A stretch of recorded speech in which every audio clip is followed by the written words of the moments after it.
اور اسد عمر کی سندھ حکومت پر بھی طنز و تنقید. کہا سندھ حکومت پریس کانفرنسز کم کرے تو شاید کوئی کام کر لے. ذرا یہ بتایا جائے کہ سندھ نے پیپلز پارٹی اور آزاد کشمیر میں نون لیگی حکومت نے عوام کے لیے کتنی ویکسین خریدی. اسد عمر نے کہا کہ وفاق اب تک 46 ارب روپے کی کرونا ویکسین خرید چکا ہے. وفاق کی حکومت نے 120 ارب روپے کرونا پر خرچ کیے. سندھ کے 14 پسماندہ ترین اضلاع کے لیے ترقیاتی منصوبوں پر کام شروع کیا گیا ہے.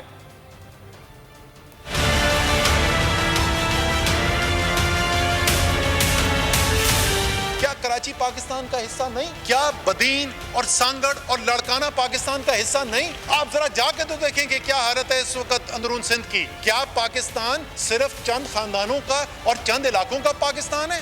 آزاد جموں اینڈ کشمیر میں آج بھی مسلم لیگ نون کی حکومت ہے. سندھ کے اندر آج بھی پاکستان پیپلز پارٹی کی حکومت ہے. مسلم لیگ نون کی آزاد جموں اینڈ کشمیر کی حکومت نے کشمیر کے عوام کے لیے کتنی ویکسین خریدی؟ یا سندھ کی حکومت نے شاید وہ پریس کانفرنسز کم کریں کو کام کیا کریں تو شاید ان کو موقع مل جائے. کتنی ویکسین خریدی؟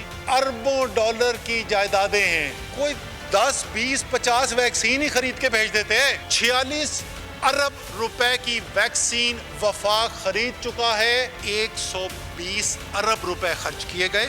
اپوزیشن حکمران سندھ کے اندر زیادہ ہم نے مدد فراہم کی بنسبت پنجاب میں جہاں اپنی حکومت ہے.